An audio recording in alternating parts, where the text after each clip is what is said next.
இந்த ஒரே ஒரு பொடி மட்டும் செஞ்சு வச்சுக்கோங்க. நீங்க வறுக்க வேண்டிய எந்த பொருளா இருந்தாலும் இந்த பொடி போட்டு செஞ்சீங்க அப்படின்னா அவ்வளோ சூப்பராகவும் அவ்வளோ மணமாகவும் இருக்கும். ஓகே, வாங்க அந்த பொடி எப்படி செய்யலாம் அப்படின்னு சொல்லிட்டு பார்க்கலாம்.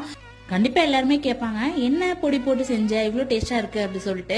ஓகே, வாங்க அந்த பொடி எப்படி செய்யலாம்னு பார்க்கலாம். ஒரு ஸ்பூன் வந்து தனியா, அரை ஸ்பூன் மிளகு, அரை ஸ்பூன் உளுந்து, அதுக்கப்புறம் வந்து ஒரு 5-6 பல்லு பூண்டு தோலோட ஆட் பண்ணிக்கோங்க. அதுக்கப்புறம் 7-8 வரமிளகா, ஒரு கொத்து கருவேப்பிலை, இதெல்லாம் ஆட் பண்ணி நல்லா வந்து ட்ரை ரோஸ்ட் பண்ணிக்கோங்க. நல்லா வந்து வாசனை வர அளவுக்கு வறுத்துக்கோங்க. அதுக்கப்புறம் வந்து ஒரு அரை ஸ்பூன் மஞ்சத்தூள், ஒரு ஸ்பூன் கிட்டத்தட்ட ஒரு 1.5 ஸ்பூன் இல்லைன்னா 2 ஸ்பூன் கிட்ட வந்து குழம்பு மிளகாய் தூள், ஒரு அரை ஸ்பூன் கிட்ட வந்துட்டு பெருங்காயம், சால்ட், இதெல்லாம் ஆட் பண்ணி நல்லா வந்து பவுடர் பண்ணி வச்சுக்கோங்க. கொரகொரப்பா அரைச்சாலும் ஓகே, இல்லைன்னா நைஸ் பவுடரா வேணும் அப்படின்னாலும் நீங்க வந்து அரைச்சிக்கோங்க, உங்களோட விருப்பம் தான். அதுக்கப்புறம் தாளிப்புக்கு எண்ணெய், கடுகு, உளுத்தம் பருப்பு, அதுக்கப்புறம் கருவேப்பிலை, இதெல்லாம் வந்து நல்லா பொரிஞ்சதுக்கு அப்புறம் நம்ம கட் பண்ணி வச்சிருந்த முட்டையை எடுத்து ஆட் பண்ணி ஒரு 2 டைம் பரட்டி விட்டுட்டு அதுக்கப்புறம் நம்ம வறுத்து வச்சிருந்த பொடி எடுத்து ஆட் பண்ணி கிளறி விட்டோம் அப்படின்னா நம்ம சூப்பரான முட்டை வறுவல் செமையா ரெடி ஆயிடும். ஸோ